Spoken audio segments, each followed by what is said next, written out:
Hello hello hello.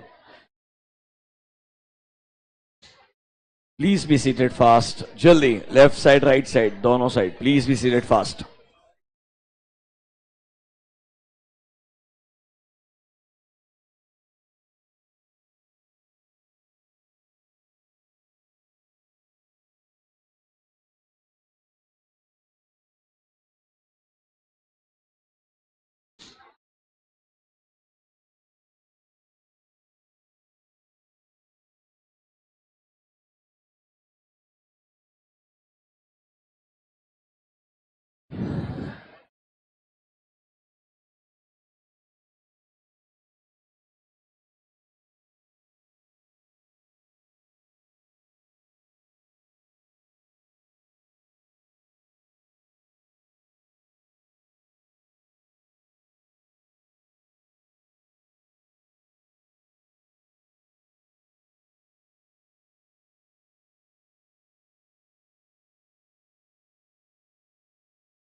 Okay,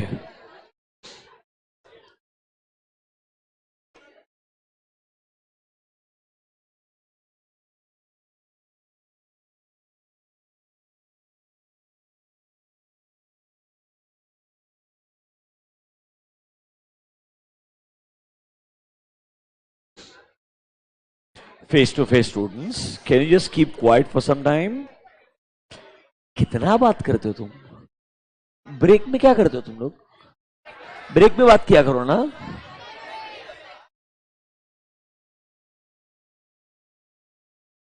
और वैसे तुम फर्स्ट ग्रुप से इतना बात कर चुके हो, अब क्या बचा क्या तुम्हारे पास बात करने के लिए? बहुत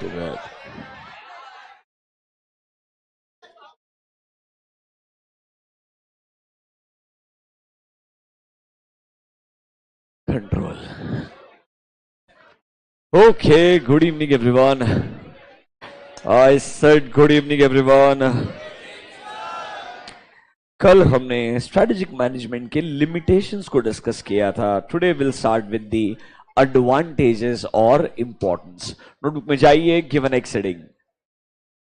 नोटबुक में जाइए, गिवन नेक्स्ट हेडिंग, इंपॉर्टेंस और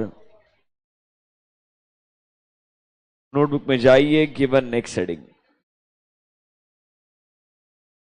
इंपॉर्टेंस और benefits of strategic management. Importance और benefits of strategic management for the organization. Importance or benefits of strategic management for the organization. Importance or benefits of strategic management for the organization.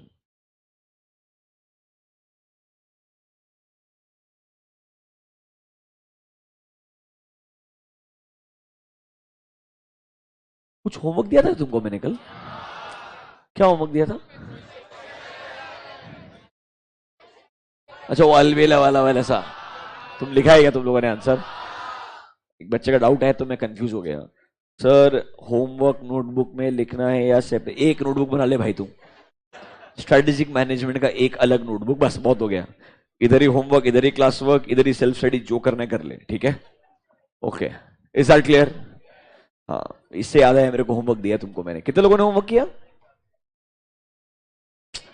अच्छा, first homework था इसलिए। ठीक है, देखो मैं तुमको first day भी बोला था, मैं आके चेक वेक करने वाला है नहीं है।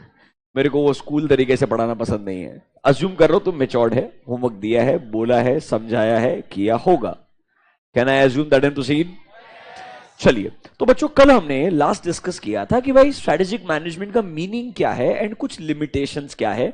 आज थोड़ा सा पॉजिटिव साइड डिस्कस करेंगे that as a company if you are planning to use strategic management, तुमको फायदा क्या होने वाला है, how beneficial strategic management can be for a organisation. ये अच्छा चीज है, ये एक तरीके से आपको स्ट्रेटेजिक मैनेजमेंट का और बेहतर अंडरस्टैंडिंग देगा। अभी के लिए पहले एक बार रिवाइज करते हैं। स्ट्रेटेजिक मैनेजमेंट एक ऐसा प्रोसेस है जिससे हम हमारे करंट सिचुएशन को एनालाइज करके एक सही स्ट्रेटजी को चूज करते हैं, फिर उस स्ट्रेटजी को इंप्लीमेंट करने के बाद इवैल्यूएट करते हैं। मतलब कैन आई से कुछ नहीं तो स्ट्रेटेजिक मैनेजमेंट में आपको 3 स्टेप्स याद रहने चाहिए। Choosing a right strategy, trying to implement that strategy, and obviously you need to evaluate it. Is it working as you had originally planned or not? Generally right choice of strategy, उसे implement करना, उसे evaluate करना, ये bare minimum 3 steps होता है। जबकि मैं आपको ऑनेस्टली बोलता हूं, सही स्ट्रेटेजी चूज करने के लिए where you are and where you want to be, ये दोनों इक्वली इंपॉर्टेंट है। मतलब आपको अपने एग्जिस्टिंग सिचुएशन को एनालाइज करना चाहिए, अपने स्ट्रेंथ वीकनेसेस को आइडेंटिफाई करना चाहिए, फिर अपने लिए कुछ रियलिस्टिक गोल्स एंड ऑब्जेक्टिव्स बनाना चाहिए कि एग्जैक्टली क्या नंबर्स आप लोग एक्चुअली में अचीव करना चाहते हो, एंड देन अकॉर्डिंगली आपने सही स्ट्रेटजी चूज करना चाहिए। तो बोलने के लिए बोल देंगे, स्ट्रेटजी चूज करके डिजाइन कीजिए, उसे इंप्लीमेंट कीजिए, उसे इवैल्यूएट कीजिए, ये बिल्कुल बेसिक तरीके से डिफाइन करना हो गया। रियल लाइफ में स्ट्रेटजी तक आने के लिए अपने करंट सिचुएशन को एनालाइज करके अपने लिए रियलिस्टिक गोल्स एंड ऑब्जेक्टिव्स बनाना बहुत इंपॉर्टेंट है। उसके बिना आप सही स्ट्रेटजी को चूज भी नहीं कर पाएंगे। यही ओवरऑल प्रोसेस क्या कहलाता है हमारे लिए? स्ट्रेटेजिक मैनेजमेंट प्रोसेस कहलाता है। अब सर ये स्ट्रेटेजिक मैनेजमेंट का फायदा क्या होगा as a business? If you think about it, strategic management is forcing you कि आप एज अ बिजनेस खुद के ऊपर स्वॉट एनालिसिस लगाइए। मतलब वेयर आर वी, ये पता करने के लिए खुद के स्ट्रेंथ्स और वीकनेसेस ढूंढना पड़ेगा। उसके लिए आज हम कहां अच्छा कर रहे हैं, कहां हम लैक करते हैं, ये आइडेंटिफाई करना पड़ेगा। तो strategic management as a process will force you कि आप अपने बारे में एग्जिस्टिंग सिचुएशन को एनालाइज कीजिए। इससे फायदा क्या होगा? देखो, आपको ये अभी सिलेबस में नहीं पढ़ाएंगे। एक्चुअली में पहले कॉन्सेप्ट हुआ करता था जो एक्चुअली में काफी इंपॉर्टेंट है समझने के लिए। Hear me out for 1 minute, you will understand what I am trying to say. आपने स्वॉट एनालिसिस सुना है मेजॉरिटी लोगों ने। एक्चुअली में स्वॉट से आगे कॉन्सेप्ट होता है, उसको बोलते हैं टोज मैट्रिक्स। क्या बोलते हैं? Toes matrix. I just give you an example. मतलब स्ट्रेटेजिक मैनेजमेंट सही सेंस में अगर समझना है तो आपको कुछ चीजें पता होनी चाहिए। इसको हालांकि आपके सिलेबस से निकाल दिया है, बट 1 मिनट मेरा बात सुनिएगा। हम ना नॉर्मली, आपने अगर थोड़ा बहुत सुना होगा, एक एनालिसिस करते हैं दैट इज कॉल्ड एज स्वॉट। मतलब S is your strength, W is your weakness, O is your opportunity, T is your threat. इसमें ना बच्चों, जो स्ट्रेंथ एंड वीकनेस है ये दोनों इंटरनल होते हैं। क्या होते हैं? इंटरनल। मतलब एक ऑर्गेनाइजेशन को पता होता है कि वो कहां अच्छा है और कहां वो लैक करता है। एंड अपॉर्चुनिटी एंड थ्रेट ना एक्सटर्नल होते हैं। क्या होते हैं? एक्सटर्नल। मतलब हमारे ऑर्गेनाइजेशन के बाहर वाले फैक्टर्स हमारे लिए अपॉर्चुनिटी या थ्रेट क्रिएट करते हैं। Strength weakness is internal to a company. अच्छा सुनो, एक कंपनी ने खुद के स्ट्रेंथ को ढूंढ लिया, एक कंपनी ने खुद के वीकनेस को आइडेंटिफाई कर लिया, but is that sufficient? No. आपको यह भी पता होना चाहिए स्ट्रेंथ वीकनेस ढूंढने के बाद में करना क्या है। एक्चुअली में उसके बाद में मार्केट में किधर अपॉर्चुनिटी है वो आइडेंटिफाई करना चाहिए। और लेट्स से मैं जहां स्ट्रांग हूं वहीं अगर अपॉर्चुनिटी है तो एक्सप्लॉइट करने का मौका मिलेगा। जहां पर मैं स्ट्रांग हूं वहीं अगर मार्केट में अपॉर्चुनिटी है तो मुझे एक्सप्लॉइट करने का फायदा मिलेगा। लेट्स से मैं कहीं पर वीक हूं और वहीं मार्केट में अपॉर्चुनिटी है, तो प्रॉब्लम क्या होगा? मेरी वीकनेस किसी और का स्ट्रेंथ हो सकता है in terms of my competition. बराबर है कि नहीं है? तो उसके लिए स्ट्रेंथ प्लस अपॉर्चुनिटी फिट हो जाएगा, मेरे लिए वीकनेस प्लस अपॉर्चुनिटी एक बहुत सैड सिचुएशन बन जाएगा एज अ बिजनेस। इसीलिए बिजनेस कभी कभी ऐसे सिचुएशन में आता है जहां वो वीक होने के बावजूद भी कुछ टाइम तक शांत रहता है, बिकॉज वो वेट कर रहा है अगर मार्केट में अपॉर्चुनिटी होगा तो ही मैं अपने वीकनेस को स्ट्रेंथ में कन्वर्ट करूंगा। क्या करूंगा? अपने वीकनेस को स्ट्रेंथ में कन्वर्ट करूंगा। Let me give you a basic example, बिल्कुल सिंपल एग्जांपल, प्रोबेबली आप समझ जाएंगे। अभी आप लोग जब आर्टिकलशिप के लिए कोई ना कोई फर्म में अप्लाई करेंगे, सो जो आपके बड़े फर्म्स होते हैं ना, they are divided in departments. They are divided in departments. Like for example आपको पता चलेगा there is a audit department, there is a audit department. Audit department को भी अलग अलग लोग नाम बोलते हैं। कोई बोलेगा एक्सटर्नल ऑडिट डिपार्टमेंट, कोई बोलेगा अश्योरेंस डिपार्टमेंट। बट ऑडिट में भी इंटरनल ऑडिट डिपार्टमेंट अलग होता है एंड एक्सटर्नल ऑडिट डिपार्टमेंट अलग होता है। फिर आपको मिलेगा टैक्स डिपार्टमेंट। टैक्स के अंदर भी 2 कैटेगरीज होंगे, डायरेक्ट टैक्स और इनडायरेक्ट टैक्स। अच्छा, डायरेक्ट टैक्स में भी कैटेगरी हो सकती है। If you go to a firm like ईवा है जहां पे डीटी का भी बहुत वास्ट काम है, वो बोलेगा डायरेक्ट टैक्स भी कॉर्पोरेट्स के लिए कर रहे हैं या इंडिविजुअल्स के लिए कर रहे हैं। क्या कर रहे हैं? कॉर्पोरेट्स के लिए या इंडिविजुअल्स के लिए। Have you heard the word HNI, high net worth individuals? अब वो भी अपना अगर टैक्स फाइलिंग वगैरह के लिए हेल्प चाहिए तो ईवाई के पास जा सकता है और उसको 5-6 लाख रुपए 10 लाख रुपए का फीस पे कर सकता है एनुअली। मतलब ईवाई के पास में हाई नेटवर्थ इंडिविजुअल्स भी हो सकते हैं एंड कॉर्पोरेट्स भी हो सकते हैं, वो लोग ऐसे डिवाइड करके रखते हैं। You understanding my point? अब अज्यूम अ सिचुएशन, आप एक फर्म के ओनर हैं, आपके पास में मल्टीपल डिपार्टमेंट है, स्टैट्यूटरी ऑडिट डिपार्टमेंट है, इंटरनल ऑडिट डिपार्टमेंट है, डीटी डिपार्टमेंट है, आईडीटी डिपार्टमेंट है। आपका कोई तो एक डिपार्टमेंट बढ़िया काम नहीं कर रहा है। Let's take an example, IDT department के अंदर आप वीक रहेंगे कंपैरेटिवली। हो सकता है ना आपका हर डिपार्टमेंट उतना स्ट्रांग ना हो जितना मे बी आपके कॉम्पिटिटर का कोई डिपार्टमेंट रहेगा। Someone may be very good with IDT, someone may be okay with IDT and let's say better with direct tax. Are you understanding my point? See practice में it's about experience.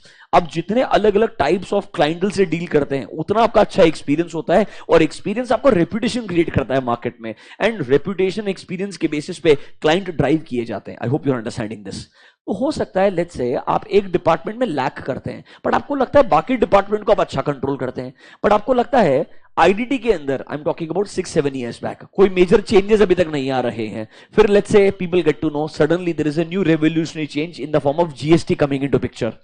अब आपको लगता है market में जब भी कोई नया बदलाव आता है people always go to a consultant, people always go to a consultant, क्योंकि जब कुछ नया बदलाव आएगा लैक ऑफ क्लैरिटी होती है। क्या होती है? Lack of clarity. तो जब जीएसटी का एप्लीकेशन हमारे कंट्री में आना शुरू हुआ तो मे बी इस फर्म को लगता होगा कि हमारा आईडीटी वीक है कंपैरेटिवली, तो क्यों ना आईडीटी के लिए जो फेमस प्लेयर्स होंगे इस पर्टिकुलर सिटी में या इस पर्टिकुलर एरिया के अंदर उन लोगों को एज अ पार्टनर ज्वाइन कर लिया जाए, उन लोगों को एज अ पार्टनर ज्वाइन करवा लिया जाए। तो उससे क्या हो जाएगा, मेरा वीकनेस जो है वो स्ट्रेंथ में कन्वर्ट हो जाएगा। मेरा जो वीकनेस जो है वो किस में कन्वर्ट हो जाएगा? स्ट्रेंथ में। बट मैं तब करूंगा जब मार्केट में अपॉर्चुनिटी है, जब मार्केट में क्या है? अपॉर्चुनिटी, कुछ नया पैसा कमाने का मौका रहेगा तब मैं इतना एफर्ट डालूंगा ना। अगर मार्केट में अपॉर्चुनिटी नहीं है तो मैं इतना एफर्ट क्यों लूंगा अपने किसी भी बिजनेस के एक डिपार्टमेंट के लिए, एक डिवीजन के लिए? तो बिजनेसेस ना बहुत सोच समझ के स्ट्रेटेजाइज करते हैं। कभी कभी वो कुछ कुछ बिजनेसेस को होल्ड पे रख देते हैं, कभी कभी कुछ बिजनेसेस में एक्सेसिवली एक्सपेंशन का प्लानिंग करते हैं। ये प्योरली डिपेंडेंट होता है किस इंडस्ट्री में मार्केट में कितना अपॉर्चुनिटी है एंड किस इंडस्ट्री में मार्केट में कितना थ्रेट है। मतलब बच्चों कैन वी से आपका जो strength and weakness internal element है इसको हम कनेक्ट करना चाहेंगे। Best possible situation will be SO, that is called as strength plus opportunity. जहां पर आप स्ट्रांग है वही मार्केट में अगर अपॉर्चुनिटी है तो आपके लिए बेस्ट पॉसिबल पोजीशन हो गया। अरे हाँ या ना? लेट्स से वहीं पर अगर मैं वीक हूं तो कहना इसे मैं वीकनेस को स्ट्रेंथ में कन्वर्ट करना चाहूंगा। मैं क्या करना चाहूंगा? वीकनेस को स्ट्रेंथ में। यह आसान होता है क्योंकि स्ट्रेंथ वीकनेस इंटरनल है, क्योंकि स्ट्रेंथ वीकनेस क्या है? इंटरनल है। आप खुद को बदल सकते हैं, नए लोगों को लेके आ सकते हैं, छोटा कोई एक आध बिजनेस को अक्वायर कर सकते हैं। Converting your weakness into strength is not that difficult, but converting a threat into opportunity is very difficult. Why? Because opportunity and threat are external factors.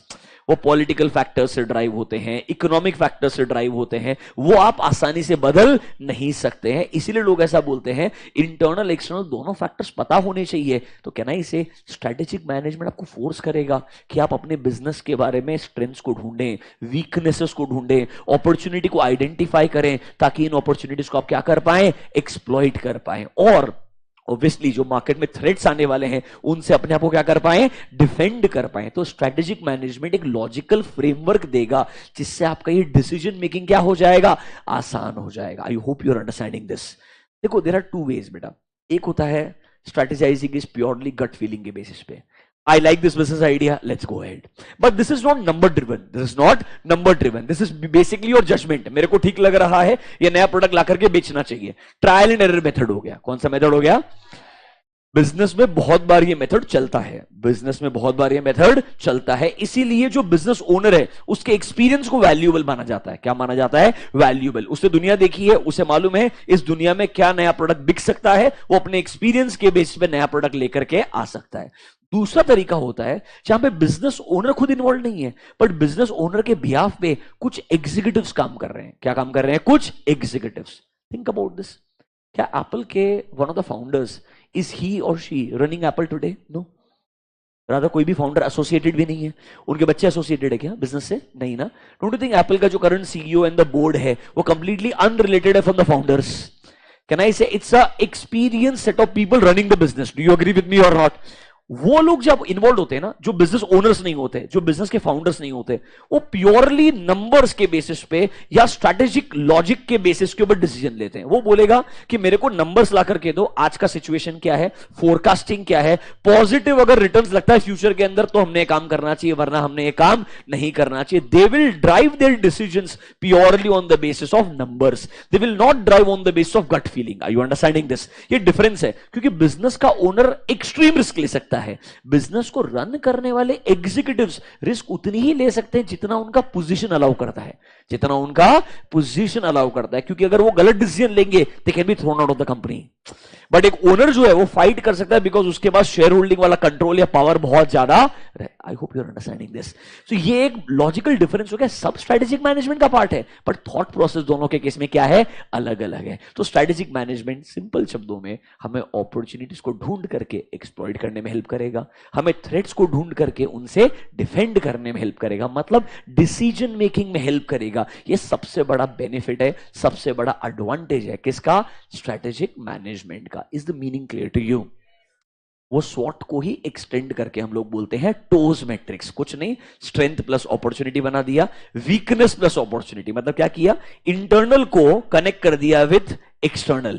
तो S plus O W plus O, फिर S plus T and W plus T, ऐसे चार situation बना दिए। This matrix is called as TOWS matrix. ये actually decision making में काम में आता है। आपके सिलेबस में अभी नहीं है, ओल्ड सिलेबस तक था, अब उन्होंने उसको हटा दिया है, अब उन्होंने स्वॉट एनालिसिस थोड़ा सा आपके सिलेबस में रखा है। Is this clear to you? Can we get started guys? Notebook में आइए, अंडर इंपॉर्टेंस और benefits of strategic management, under importance और benefits of strategic management, write down point number A. Importance or benefits of strategic management, write down point number A. First point लिखिए pathfinder. First point लिखिए pathfinder. Pathfinder basically आपको रास्ता ढूंढने में help करेगा, कुछ नहीं, अपॉर्चुनिटीज को ढूंढ करके एक्सप्लॉइट करने में हेल्प करेगा। पाथफाइंडर डैश करके लिखिए। Strategic management, strategic management will help the organization, strategic management will help the organization in identifying, will help the organization in identifying available opportunities, in identifying available opportunities and also in identifying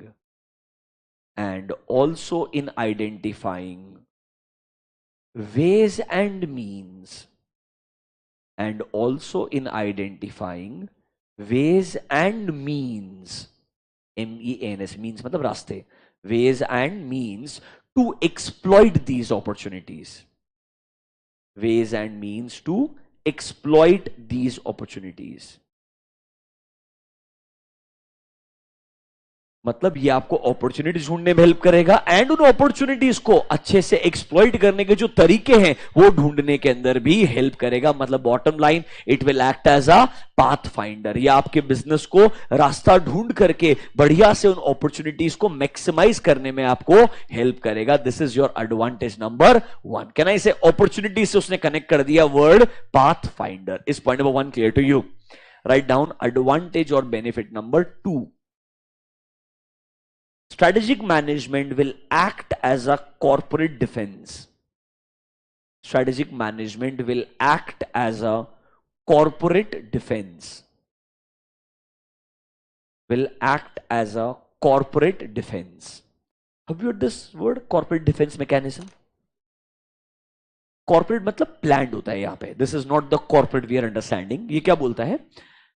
एक business को ना डर लगता है, act as a corporate defence. सुनिए 2 minute के लिए। एक बिजनेस को डर लगता है कि यार अगर हम बहुत अच्छा काम करेंगे तब भी एक डर है, कोई दूसरा कॉम्पिटिटर आकर के मार्केट में ऐसा अप्रोच फॉलो कर सकता है जिससे हमारा अच्छा पोजीशन खराब हो जाएगा। अब एक बात सोचिए, ट्विटर ने क्या गलत किया था?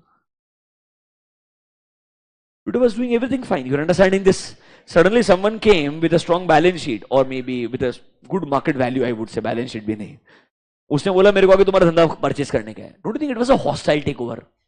Have you got a hostile takeover कि मेरे को अक्वायर करने का at any cost? Are you understanding this? मतलब उस केस में एक बिजनेस कभी कभी अगर सोचेगा शायद मैं इंडिपेंडेंटली बेहतर रन कर सकता हूं, but it's just that my certain shareholders are being forced to exit. Are you understanding this? So indirectly the control over the company is shifting towards someone else. तो एक बिजनेस हमेशा ये सोच के चलता है, हो सकता है कुछ स्ट्रेटेजीज बराबर से काम करेगी तब भी हमारे लिए नया थ्रेट आ सकता है, कुछ चीजें बराबर से काम नहीं कर रही है तब तो थ्रेट हमारे लिए ऑलरेडी एग्जिस्ट करता ही है। तो सर स्ट्रेटेजिक मैनेजमेंट आपको हेल्प करेगा कि आप कैसे बिजनेस के अराउंड एक कॉर्पोरेट डिफेंस मैकेनिज्म, मतलब प्लान्ड डिफेंस मैकेनिज्म बना सकते हो कि फ्यूचर में कोई थ्रेट्स आ भी जाए उससे आप अपने आप को कैसे प्रिवेंट करेंगे, अपने आप को कैसे विथहोल्ड करेंगे। इस प्रोसेस के लिए भी आपको जो बेनिफिशियल चीज रहेगा that is called as strategic management. अब सर आपने कभी पॉइजन पिल सुना है क्या? Poison pill, it's a strategy, never heard of it? क्या बात कर रहे हो यार, ट्विटर के केस में ये एक्टिवेट हुआ था। सो इट्स बेसिकली, सुनिए सिर्फ रेफरेंस के लिए बोलता हूं, जो टाइम मिलेगा पढ़ लीजिएगा, मेरे को इतना डिटेल में जाने की जरूरत नहीं है। Just imagine you are running a social media business, your Twitter.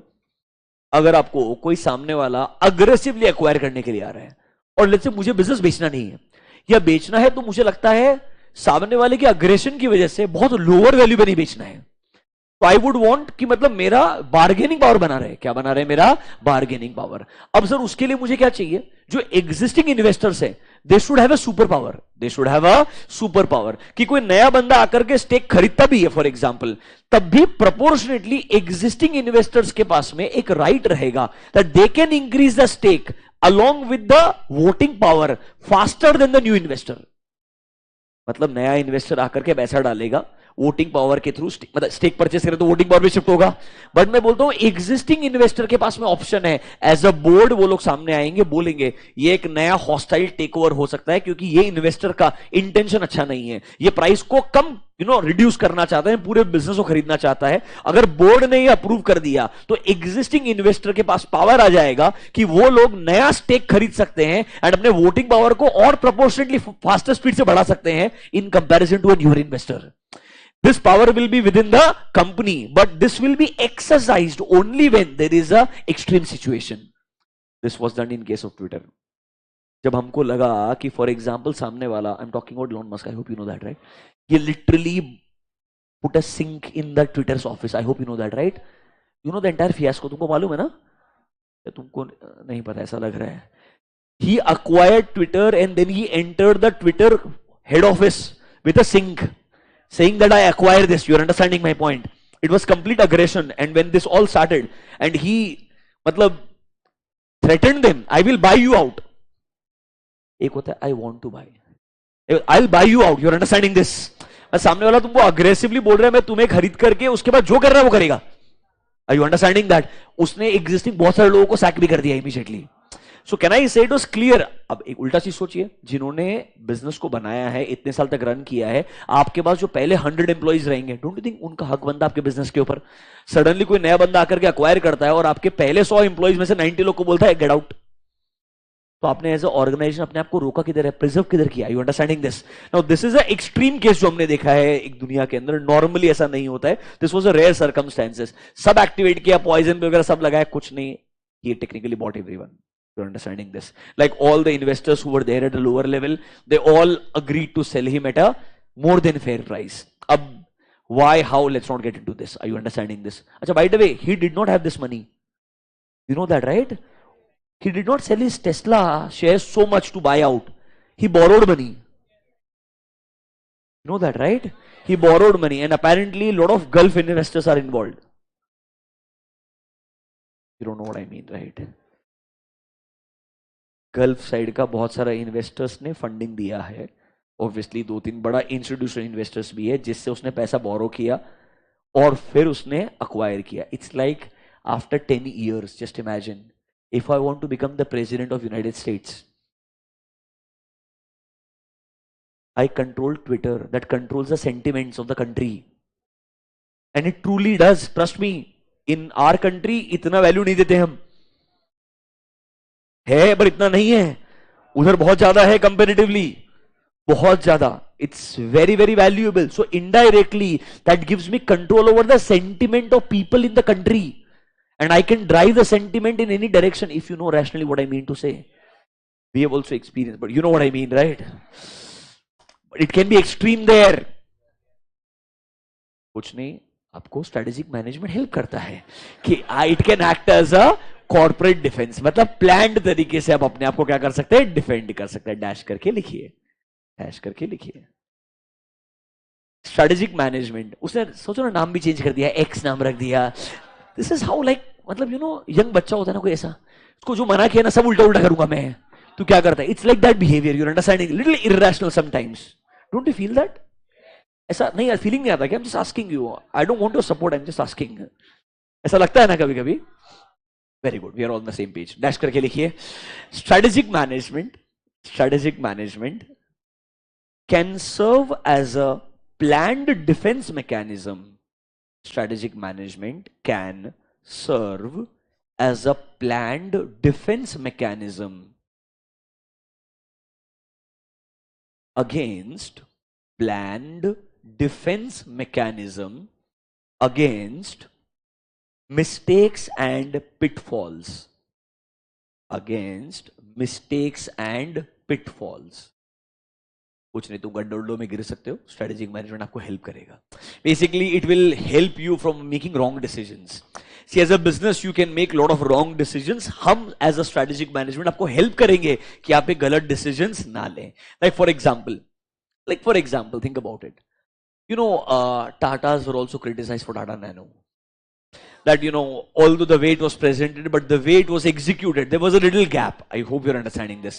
Maruti now is being criticized for, you know, bad safety, you can say, standards comparatively. So Kia was also, you know, criticized for bad safety standards. MG was also criticized. मतलब कभी कभी ऐसा होता है business ना, जब कोई नए एरिया में एंटर करता है, थोड़ा अग्रेसिवली एंटर करता है, और कभी कभी वो कुछ चीजों को मिस कर जाता है. सो इनिशियल फेज में उसे रियलाइज नहीं होता है, बाद में शायद बिजनेस को रियलाइज होता है कि कुछ मिस्टेक्स हमने कर दी, जो शायद अगर हमारे बेसिक प्रोसेस स्ट्रांग होते तो ये गलतियां हम शायद नहीं करते थे. तो स्ट्रेटेजिक मैनेजमेंट ना एक तरीके से आपके लिए ना डिफेंस मैकेनिज्म है. कुछ गलतियों को प्रिवेंट करवाएगा, कुछ गलतियां होने के बाद में उनको जल्दी जल्दी ठीक करने में आपको हेल्प करेगा. ये एक रोल है स्ट्रेटेजिक मैनेजमेंट का. मतलब बॉटम लाइन, ये आपके अपॉर्चुनिटीज को ढूंढ के एक्सप्लॉइट करने में हेल्प करेगा, थ्रेट्स से आपको प्रिवेंट करने में हेल्प करेगा. क्या पहले दोनों पॉइंट लॉजिकल लगते हैं क्या? यस और नो? पक्का? थर्ड पॉइंट जो है, अब ये थोड़ा आर्ग्यू हो सकता है, डिस्कस करते हैं, सुनते हैं. मैं भी थोड़ा उससे 100% अग्री नहीं करता हूं, फिर भी एक बार पहले डिस्कशन करते हैं. देखिए बेनिफिट क्या लिखा है इसे ने, प्रोएक्टिव इंस्टेड ऑफ रिएक्टिव. मतलब ये बोलता है strategic management helps you to become proactive instead of reactive. मतलब इनका अजम्पशन है बिजनेसेस नॉर्मली रिएक्टिव होते हैं. बिजनेसेस नॉर्मली क्या होते हैं? रिएक्टिव. कि भाई कुछ अगर हुआ और वो इमीडिएटली रिएक्ट करके उसको एक्सेप्ट करके आगे बढ़ जाएंगे. मतलब वो थोड़ा सा प्रिडिक्ट करना नहीं चाहते हैं फ्यूचर को, थोड़ा एनालिसिस कम करना चाहते हैं. मतलब जनरली वो अपने डेस्टिनी को कंट्रोल नहीं करना चाहते हैं. मतलब प्रोएक्टिव रिस्पॉन्स कम होता है, रिएक्टिव रिस्पॉन्स ज्यादा होता है. तो ये बोल रहा है स्ट्रेटेजिक मैनेजमेंट आपको हेल्प करेगा कि आप प्रोएक्टिव बनो इंस्टेड ऑफ रिएक्टिव. एक्चुअली ऐसा नहीं होना चाहिए क्या? Proactive instead of only reactive, instead of only reactive. See आपको रिएक्टिव भी होना चाहिए. याद करो, strategy is a combination of partly proactive and partly reactive. यहां वो भूल जाता है, यहां वो इनडायरेक्टली बोलेगा आप लोग आज तक सिर्फ रिएक्टिव थे, एनवायरमेंट बदल रहा है, चुपचाप एक्सेप्ट करते थे, आगे बढ़ते थे. आप लोग एनवायरमेंट को बदलने के बारे में नहीं सोचते थे, आप एनवायरमेंट को या फोरकास्ट करके प्रिडिक्ट करने के बारे में नहीं सोचते थे. मतलब आप as a business mere spectators थे. क्या थे? स्पेक्टेटर्स. जैसे बिजनेस चल रहा है एक्सेप्ट करेंगे, आगे बढ़ेंगे. आप एक्चुअली एनवायरमेंट को बदलना ही नहीं चाहते, एनवायरमेंट को प्रिडिक्ट करना ही नहीं चाहते. स्ट्रेटेजिक मैनेजमेंट आपको हेल्प करता है कि आप थोड़े प्रोएक्टिव बने एंड सिर्फ रिएक्टिव ना रह जाएं. एक्चुअली में the word should be instead of only reactive, but actually module में लिखा हुआ है प्रोएक्टिव इंस्टेड ऑफ रिएक्टिव. उनका लैंग्वेज इतना ही है. नोटबुक में जाइए, write down benefit number 3, proactive instead of reactive. Dash करके लिखिए. Strategic management will help an organization. Strategic management will help an organization to be more proactive,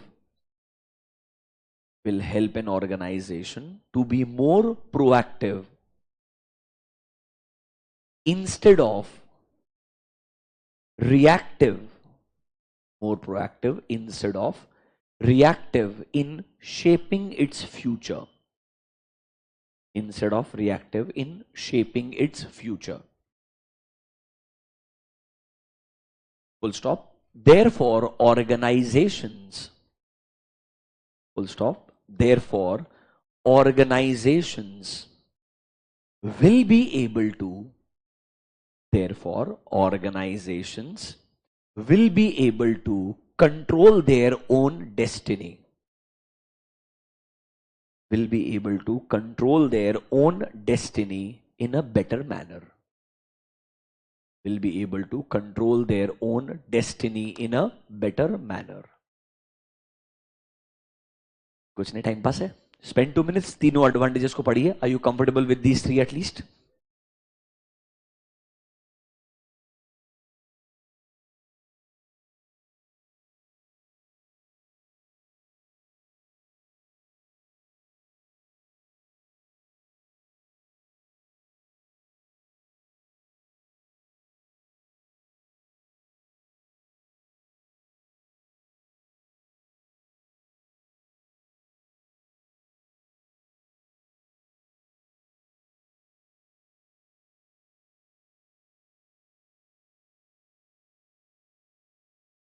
कुछ नहीं, एक पॉइंट अपॉर्चुनिटी पे है, एक थ्रेट पे है, और एक बोलता है proactive instead of being only reactive. कहना ऐसे, अगर अभी तक के जो पॉइंट्स आपने सोचे होंगे उनसे ही आप हेडिंग बिल्ड कर सकते हो. एकदम लैंग्वेज लॉजिकल लग रहा है, कोई दिक्कत नहीं है यहाँ पे. सी, कुछ कुछ जगह पे ऐसा होगा कि language will become very tricky, otherwise at majority places it's going to be pretty straightforward. Are you comfortable with these 3 point guys?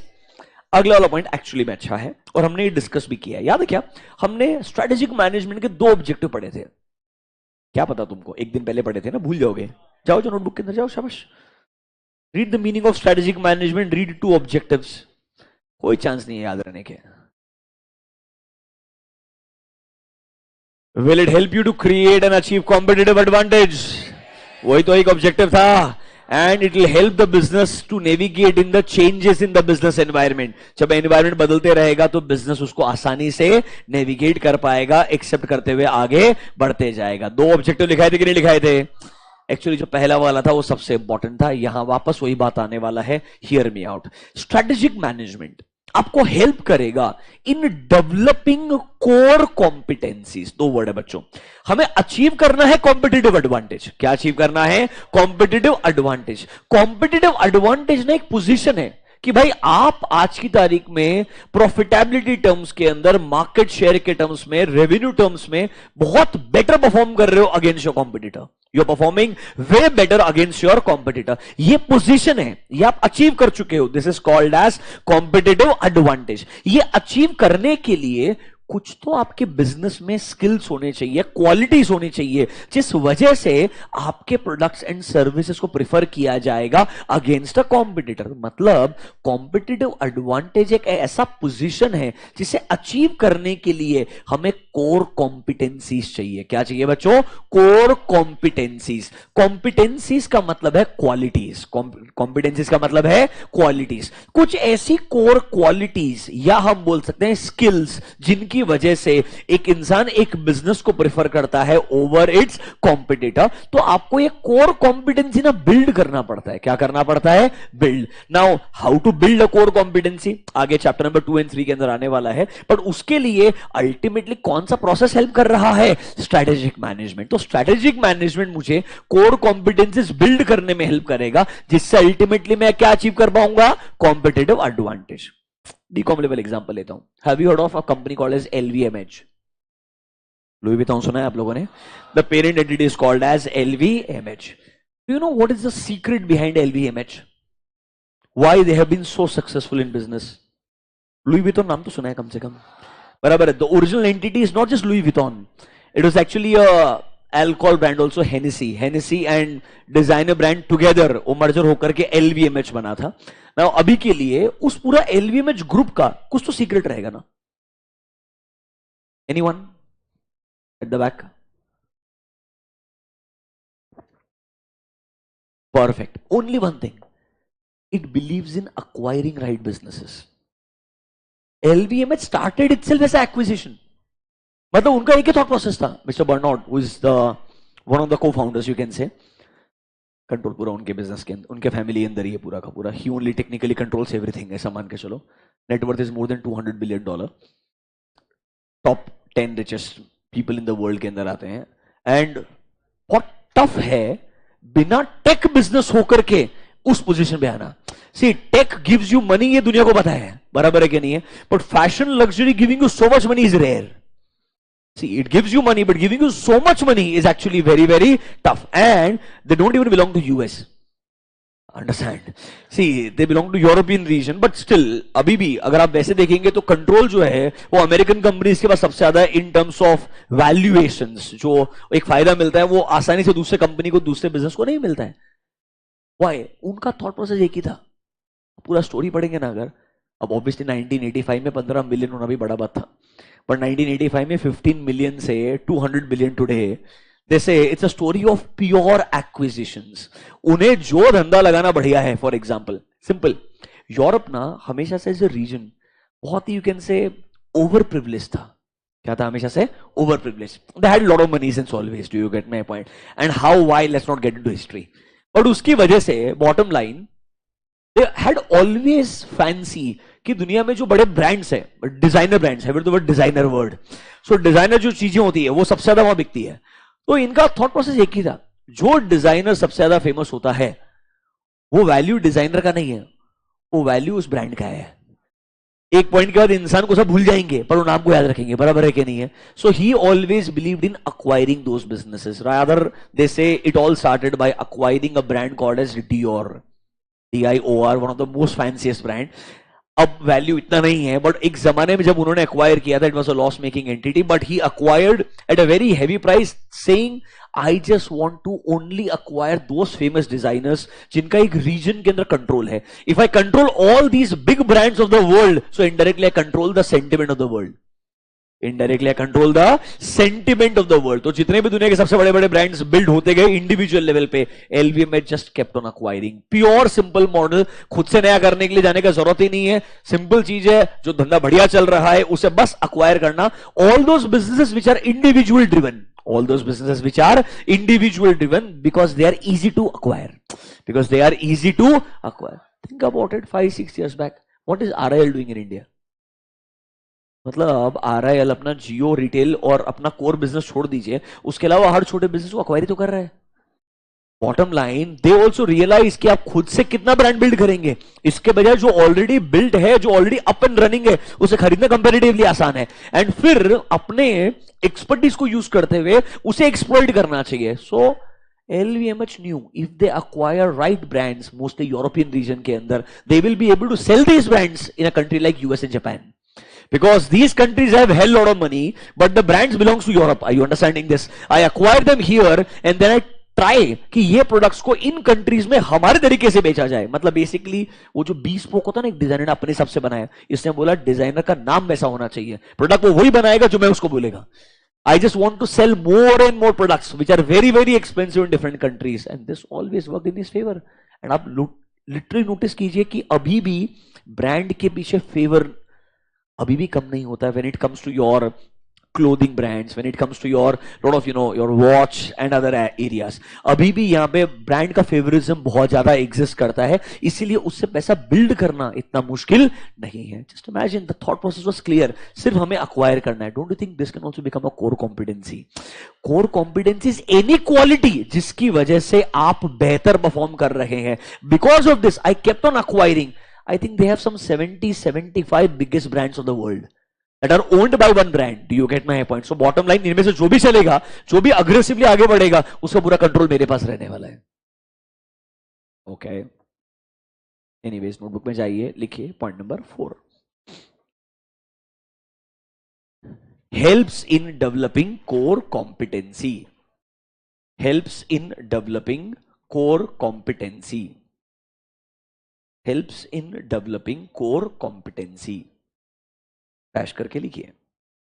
Helps in developing core competency, dash करके लिखिए। Strategic management helps an organisation, strategic management helps an organization to build its own core competencies, helps an organization to build its own core competencies over a period of time, to build its own core competencies over a period of time, which may help in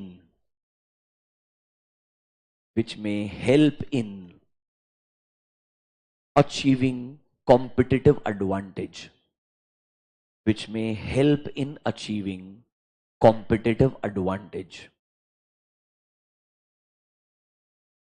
मतलब core competencies build की जाएगी, इससे एक position आप achieve कर पाओगे, जो position क्या कहलाएगा, कॉम्पिटेटिव एडवांटेज। आगे जाके आपको कोर कॉम्पिटेंसीज के पीछे भी रीजन बताएंगे। I told two names, Gary Hamel and CK Prahalad, I think 2 days back also I told you. उन्होंने सिर्फ रिसर्च इसी थॉट प्रोसेस भी किया है कि कोर कॉम्पिटेंसी एक क्वालिटी होती है किसी कंपनी का, या बहुत सारे क्वालिटी का कॉम्बिनेशन होता है। फिर उस थ्योरी के बेसिस पे उन्होंने कोर कॉम्पिटेंसी का कॉन्सेप्ट बिल्ड किया। फिर उन्होंने कुछ स्टेप्स बना के दिए कि कैसे कंपनी खुद का कोर कॉम्पिटेंसी बना सकता है। और अगर कोर कॉम्पिटेंसी बनाया तो अल्टीमेटली जो आपका स्ट्रेटेजिक मैनेजमेंट का मेन ऑब्जेक्टिव है, कौन सा, टू अचीव कॉम्पिटेटिव एडवांटेज, वो पोजीशन आप क्या कर पाएंगे बच्चों, अचीव कर पाएंगे। टू अचीव दैट आपको अल्टीमेटली कोर कॉम्पिटेंसीज को बिल्ड करना पड़ता है। उसके लिए हमें अल्टीमेटली क्या चाहिए, स्ट्रेटेजिक, मतलब कहना इसे strategic management in itself is a way to achieve its objective. Strategic management process in itself is a way to achieve its eventually, आखिरी के जो आपके ऑब्जेक्टिव्स है उन्हें अचीव करने में प्रोसेस ही आपको हेल्प करता है, गाइड करता है। वही एडवांटेज आपको बता रहा है पॉइंट नंबर 4 के अंदर। Are these 4 points clear to you? पक्का? अब एक बहुत टाइम पास का पॉइंट्स है, ये मैंने लिखाना नहीं चाहता। Read this point first.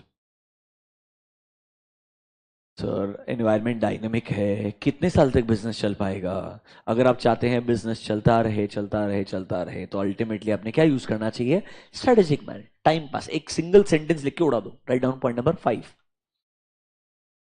Strategic management helps to enhance, strategic management helps to enhance the longevity of business, helps to enhance the longevity of business, since it is extremely difficult, it is extremely difficult to carry out business, it is extremely difficult to carry out business for a longer period of time, carry out a business for a longer period of time, given for a longer period of time, given how competitive and dynamic, given how competitive and dynamic, given how competitive and dynamic business environment is, how competitive and dynamic business environment is। क्योंकि business environment बहुत dynamic and competitive है, इस वजह से एक business के लिए वैसे भी लॉन्ग टर्म तक सर्वाइव करना बहुत आसान काम नहीं है। इसीलिए स्ट्रेटेजिक मैनेजमेंट शायद आपको कहीं कंपेरेटिव टर्म्स के अंदर कई साल ज्यादा चलने में हेल्प करेगा। लाइक फॉर एग्जांपल, आज का इंटरेस्टिंग फैक्ट था, I did not get time to read more, but आज एसबीआई बहुत भागा, बराबर है कि नहीं? सो टेक्निकली आज आई थिंक आईसीआईसीआई बैंक, जो one of the most favoured private bank था, इन टर्म्स ऑफ वैल्यू ऐसा लग रहा है कि SBI is trying to finally cross the best private bank of our country, that is ICICI Bank. HDFC lost its charm already 3.5 years back. You know that, right? There was a merger of HDFC and HDFC Bank. And you know, after that they technically lost its charm. The reason being उनको लगा कि ये इतना बड़ा business हो जाएगा मर्ज होने के बाद में कि इसको आसान नहीं होगा रन करना। इंडिविजुअली जब एचडीएफसी अलग था और HDFC bank, you know there were two different entities, एक एनबीएफसी और एक बैंक, बराबर है कि नहीं है? जब वो इंडिविजुअल थे तो एचडीएफसी बैंक बहुत प्रीमियम वैल्यूएशन कमांड करता था और एचडीएफसी भी इंडिविजुअली प्रीमियम वैल्यूएशन कमांड करता था। मर्जर के बाद में लोगों को लगा कि पोस्ट मर्जर सिनर्जी आने में, सिनर्जी मतलब बेनिफिट, पोस्ट मर्जर सिनर्जी आने में समय लगेगा, बिकॉज मिसमैनेजमेंट होने का प्रोबेबिलिटी बहुत ज्यादा है, क्योंकि आप बहुत बड़े स्केल के दो बिजनेसेस को मर्ज करने के लिए जा रहे हो। Are you understanding this? That is when ICICI bank started you know catching up और थोड़ा आगे बढ़ना शुरू हो गया। फाइनली ऐसा मेरे को लगता है 7-8 साल पहले जो एसबीआई बैंक को सुधारना शुरू किया था, I think almost 8 years back, 2016 मेरे हिसाब से इज द राइट टाइम जब एसबीआई बैंक ने अपने आप को इंप्रूव करना शुरू किया था। वहां से लेके 2024 फाइनली ये लेवल आया कि एसबीआई अब लगता है महंगा है। आई am talking about the stock price. Otherwise बहुत सालों तक हमेशा से एसबीआई सस्ता था और लोग बोलते थे सस्ता ही रहेगा क्योंकि पीएसयू है।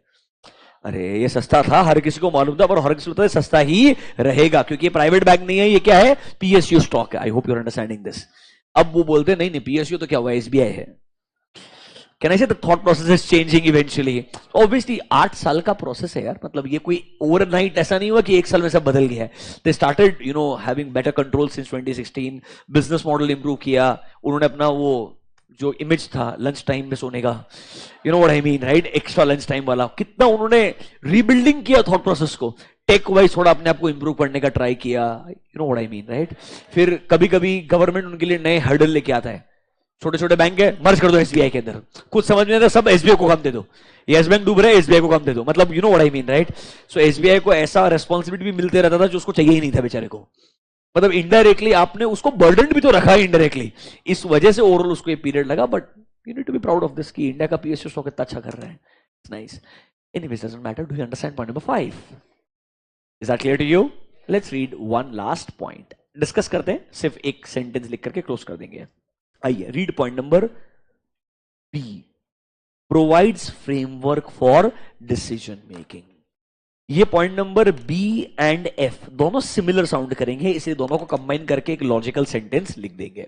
देखो घबराओ मत, एग्जाम के लिए मैक्सिमम 5 मार्क का क्वेश्चन है और आईसीआई बहुत स्मार्ट है, 5 मार्क मतलब 5 point. You are understanding this? मतलब आईसीआई का चेकिंग वैसा ही है, आप बिल्कुल घबराओ मत। तो आपके पास 5 पॉइंट हो गए, आपका आंसर तो हो गया खत्म। अब अगले 2 पॉइंट है, दोनों को समझ लेते 2 मिनट के लिए, पर एक पॉइंट अच्छा अप्रोच तरीके से लिख सकते हैं। देखिए क्या बोलता है sir, when we talk about strategic management, हर बिजनेस को लगता है यार, और बिजनेस के ओनर को तो ये लगता होगा कि मेरा जो स्ट्रेटेजी वो बेस्ट स्ट्रेटेजी है। Do you agree with me और नॉट? वो बेस्ट नहीं है, ये तो इवेंचुअली जब रिजल्ट आता तो पता चलता है। Let's say after 3 quarters 4 quarters जब आपका स्ट्रेटेजी वर्क नहीं कर रहा है, एक्सपेक्टेड रिजल्ट नहीं आ रहे, तभी आपको बुरा लगेगा ना यार। उसके पहले तक तो हर बिजनेस ओनर को लगेगा ना मेरा strategy best strategy. Do you agree with me और नॉट? तो कैन आई से स्ट्रेटेजिक मैनेजमेंट एक ऐसा ना सिस्टमैटिक तरीका है जो आपको ऑन पेपर फोर्स करता है।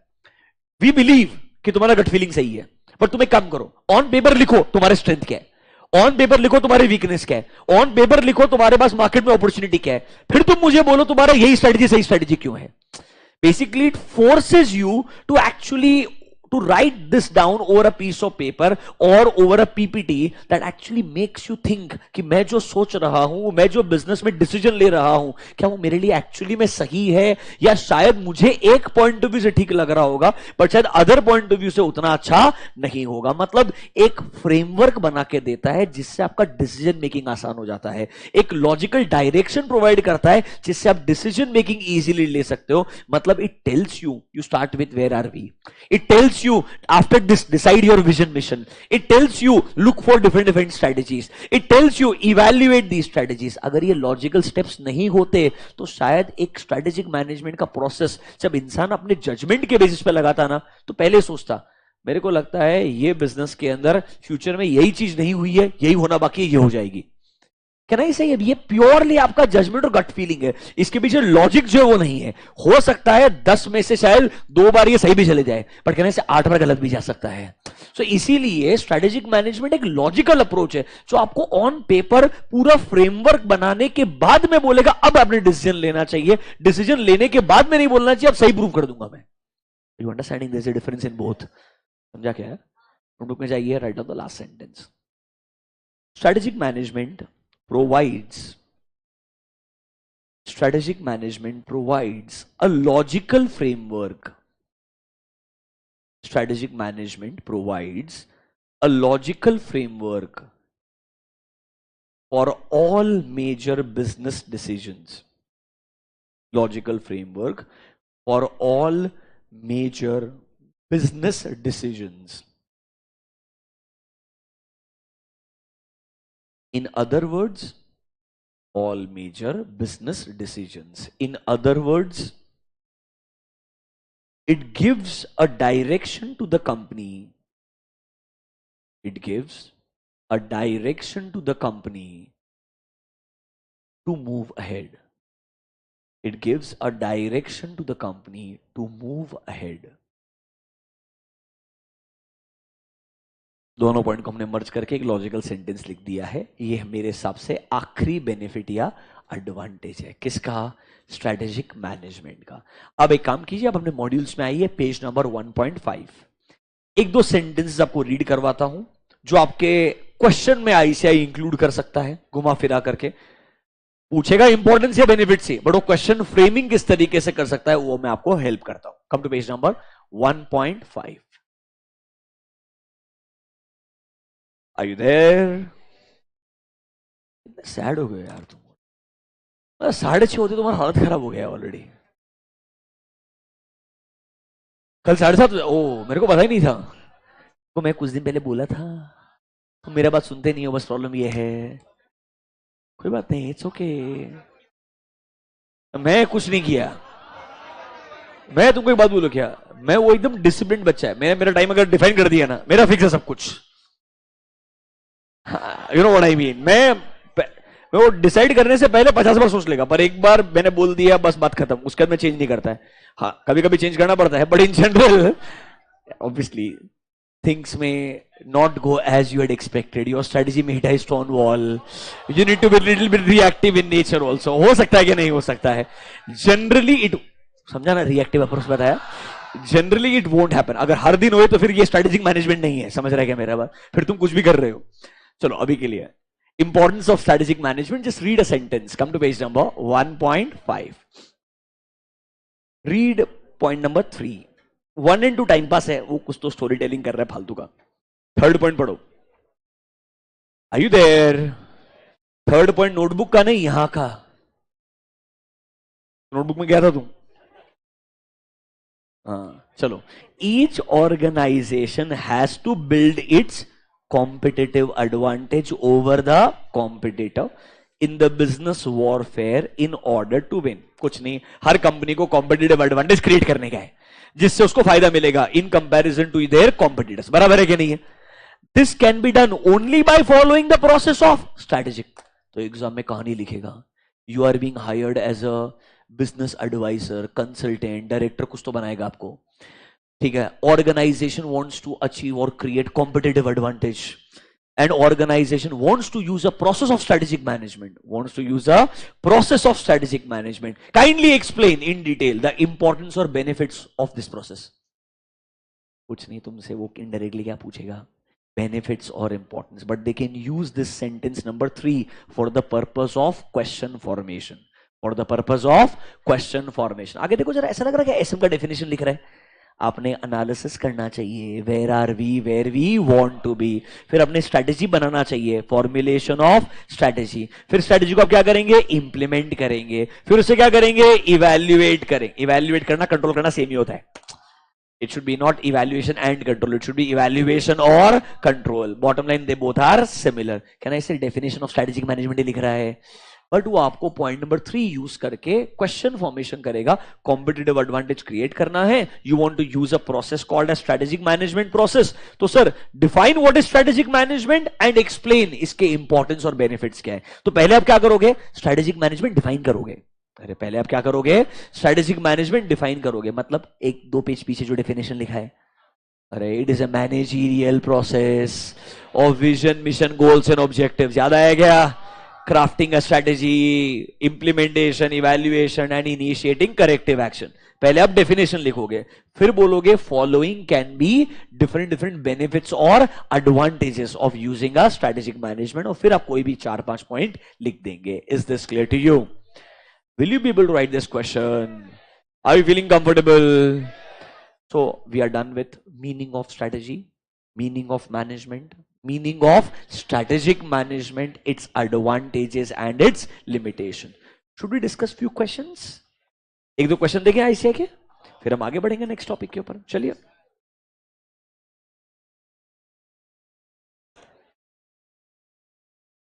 क्या हो गया? कोई बाय बाय नहीं है. 7 PM मतलब 7 PM बोला ना तुमको. Let's look at few questions. यार SME is very straightforward. कुछ ऐसा एफर्ट नहीं लग रहा तुम्हारे दिमाग का. बहुत आसान है मेरे हिसाब से यार. नहीं कुछ है ही नहीं इसमें यार. अननेसेसरली रिएक्टिव हो रहे तुम फालतू में.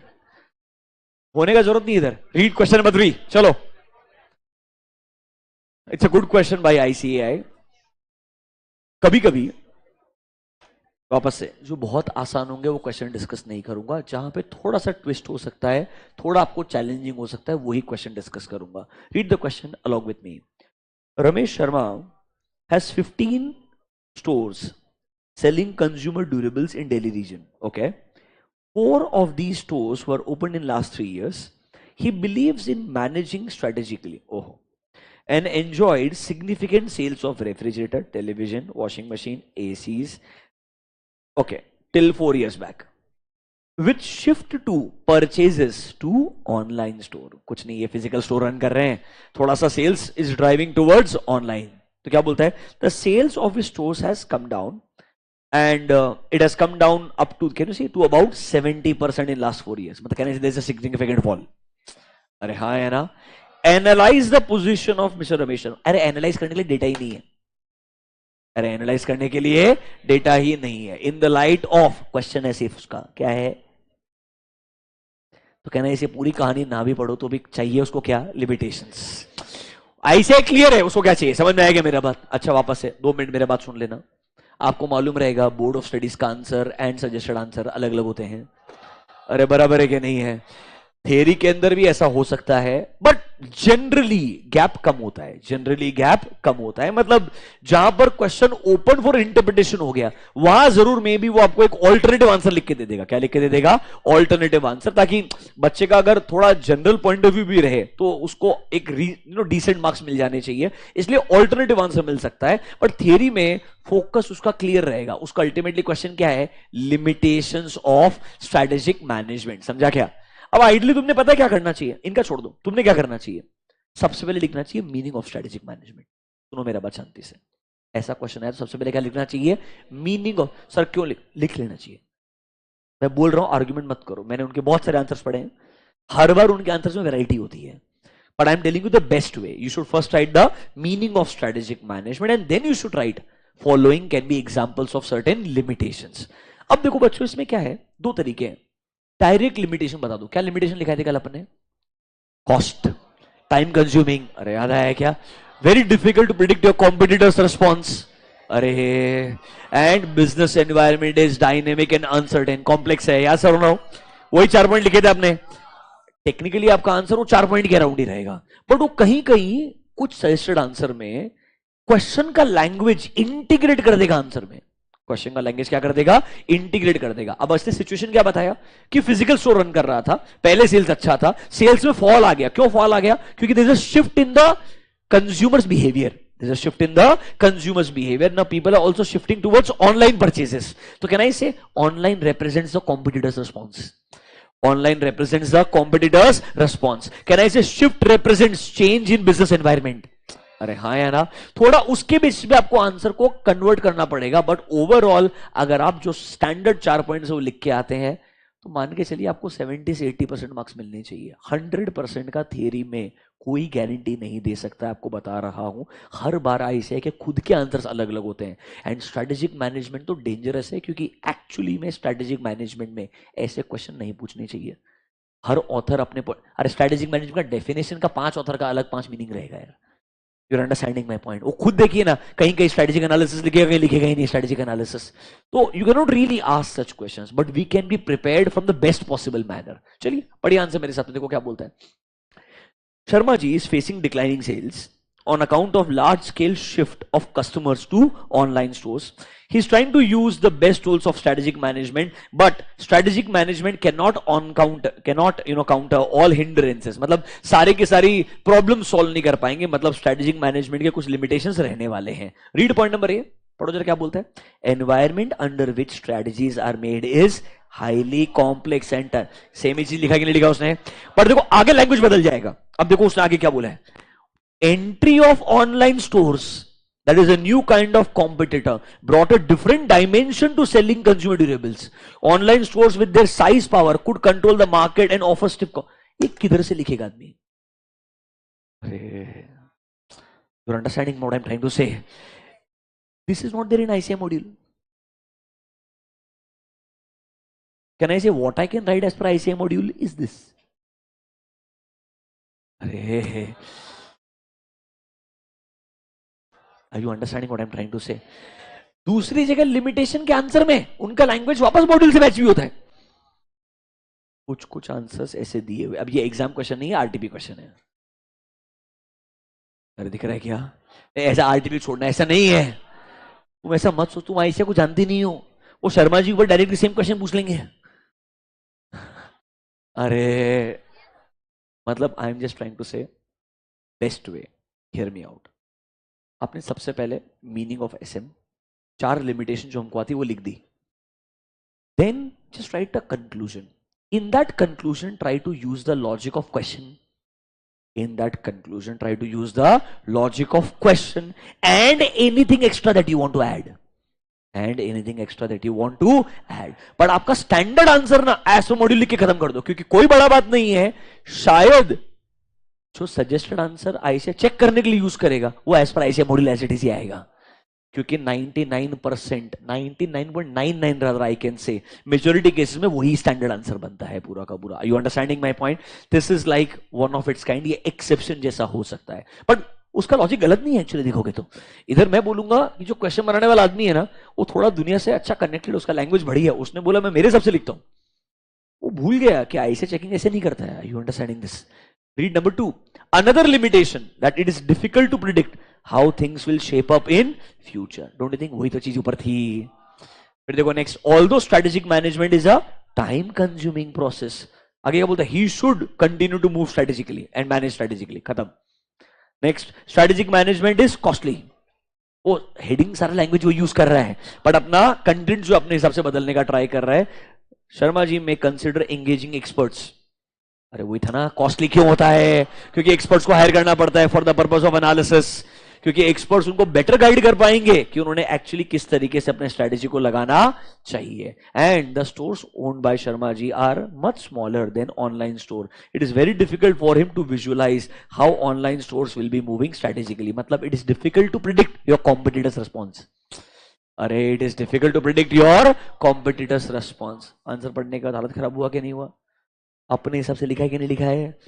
सेम क्वेश्चन दूसरा दिखाता हूं, वहां पे आंसर पूरा मैच हो जाएगा मॉड्यूल से. But I am just trying to say be aware. ऐसे कुछ क्वेश्चंस आपको देखने को मिलेंगे, और जब खुद से सजेस्टेड आंसर पढ़ोगे तो रोना वोना मत. आपको लिखने वो 4 पॉइंट ही हैं. You are understanding this? Anything around this if you can add it's okay. Normal ऐसा एक्सपेक्टेशन आपसे नहीं है. Let me show you one actual exam question also. अपने लिमिटेशन पढ़ाना. चलो पहले ये पढ़ लो. Read question number 6. हेडिंग पढ़ के समझ में आ जाएगा आपको. What is SM and what are the benefits. Definition आएगी नहीं सबसे पहले स्टार्टिंग में? अरे बराबर है कि नहीं है? उसके दोनों ऑब्जेक्टिव लिखे कि नहीं लिखे एज इट इज? आपने भी देखो सेम सीक्वेंस फॉलो किया पूरा का पूरा, एंड फिर वो बेनिफिट्स आएंगे. देखो, more proactive instead of reactive in shaping its future, provides a framework for all major decisions, ensuring a good future. मतलब it will act as a pathfinder, opportunity ढूंढ के grab करके exploit करने में help करेगा. It will act as a defense mechanism against mistakes and pitfalls. अरे हाँ है ना? And it will help you to create core competencies, जो ultimately क्या बनाने में help करेगा? Competitive advantage. ठीक लग रहा है? पक्का? Read question number 7.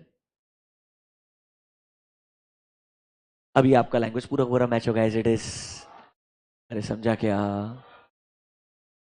थोड़ा समझ में आ रहा है? Are you feeling little bit comfortable? एक क्वेश्चन और दिखाना था मुझे आपको. हाँ, read question button, exam question, December 21. Each organization must build its competitive advantage, keeping in mind the business warfare. Remember point number 3, which I made you read? Point number 3, which I made you read. You remember this? I told you they can create a question around that. देखो उसने क्या question build किया. Each organization must build its competitive advantage, keeping in mind the business warfare. This can be done by following the process of strategic. Considering this, explain major benefits. Ideally आपने पहले SM explain करना चाहिए, फिर benefits लिखने चाहिए, और benefits आपके same ही रहेंगे. पूरा हेडिंग बाय हेडिंग सेम ही रहेगा पूरा का पूरा. ओके, पूरा ठीक लग रहा है. See, understand, मेजोरिटी क्वेश्चंस आपको ऐसे ही मिलेंगे, बट आपको लैंग्वेज ऑफ द क्वेश्चन पढ़ने के बाद में सही पॉइंट्स क्या लिखने वो पता होना चाहिए. नोटबुक में जाइए, गिवन नेक्स्ट हेडिंग. चलिए, strategic levels. Strategic levels in a business organisation. अगला heading, strategic levels in a business organisation. Strategic levels in a business organization. Strategic levels in a business organization.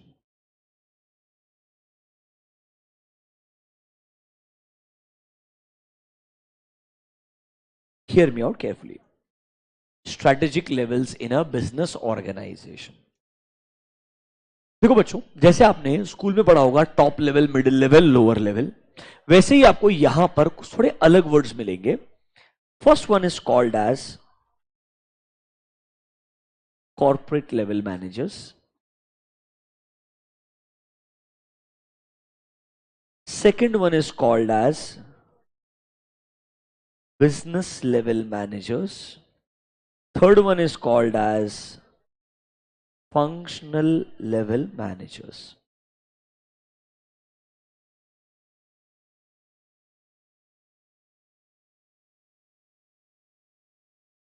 Don't talk. आपस से. If we waste our time, या तुम बिल्कुल थोड़ा सा less interested हो जाएंगे, कुछ नहीं, सिलेबस एक्सटेंड होते जाएगा और कुछ नहीं होने वाला है. इवेंचुअली अपने को अगर सिंसियरली 1.5 आवर बैठना पड़ेगा तो बैठना पड़ेगा. ये दिमाग में सेव कर लो और आगे बढ़ते जाओ. Is that clear to you? Few things are going to be pretty easy. Few things are going to be very challenging for you. It's going to be a mixture. You cannot change the subject. Understand this. And one more thing. Looking at the questions, you would have realized if you don't try to write, it's not going to be possible for you to write in the examination. It's going to become very, very challenging. Trust me. Chapter 1 is the easiest chapter. When you go to chapter 5, आप predict भी नहीं कर पाओगे question के अंदर लिखना क्या है. कम से कम चैप्टर 1 में यहां तक तो हो कि एटलीस्ट लिखना क्या है वो तो पता है. 5 आते आते ये हालत होगा, 50 पेज में से एक क्वेश्चन आएगा 5 मार्क के लिए. पता करना कि उसने जो क्वेश्चन पूछा उसमें लिखना क्या है will become so challenging that eventually you may and up living the entire chapter. You getting my point? And you will understand the value of 5 marks the day you right the exam. Sorry for being harsh. थोड़ा ये time ज्यादा important है.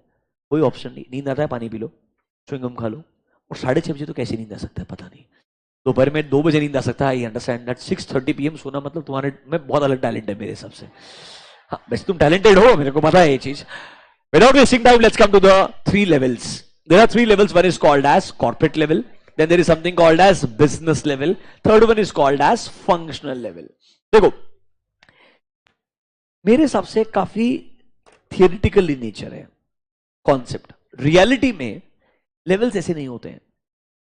हम हमारे हिसाब से organisation का structure कैसे भी बना सकते हैं. See it's your organisation, you can decide how you want to structure it.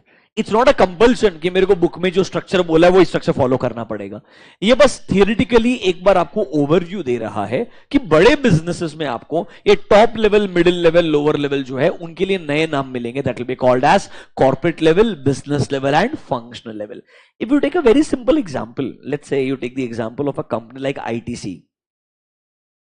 Classic example is normally Tata's because that group is very big. But if you really ask me, मेरे हिसाब से वो इतना evolved business group है कि आपके पास Tata Motors में भी 3 से ज्यादा स्ट्रक्चर एग्जिस्ट करते हैं.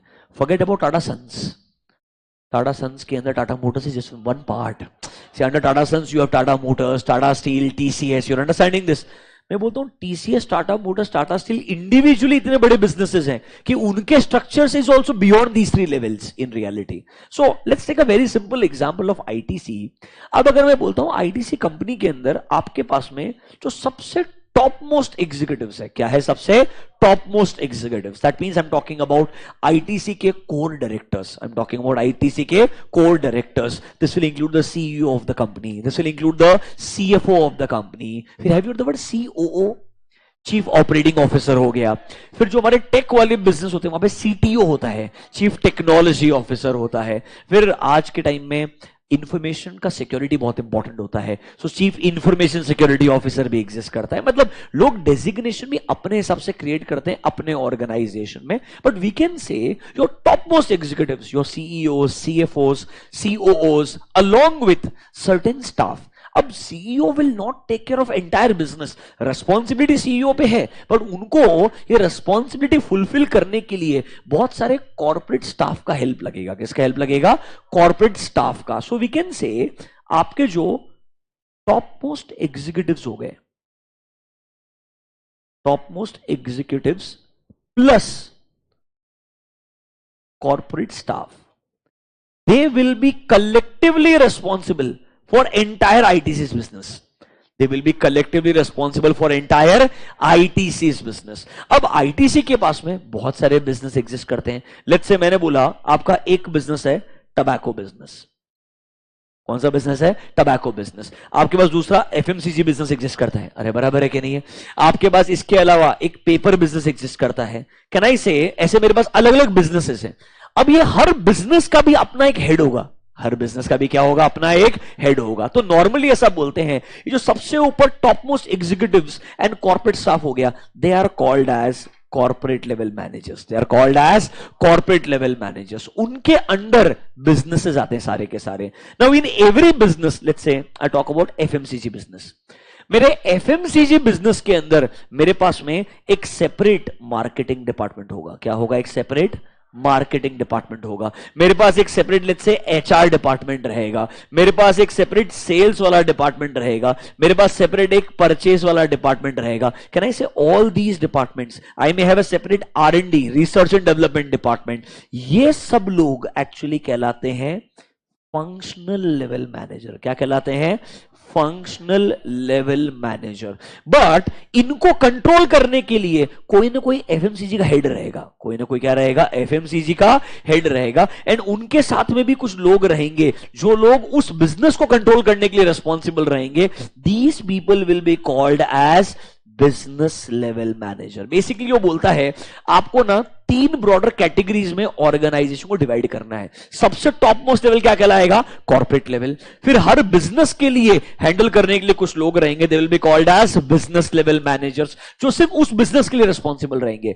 If you are FMCG head, you don't care about tobacco business, you don't care about your paper business. You are understanding my point? You care only and only about the FMCG segment. अब आपके पास में purchase वाला बंदा अलग रहेगा, sales वाला बंदा अलग रहेगा, HR वाला बंदा अलग रहेगा, R&D का बंदा अलग रहेगा. क्योंकि पेपर बिजनेस में R&D अलग रहेगा, FMCG का R&D अलग रहेगा. You understanding this?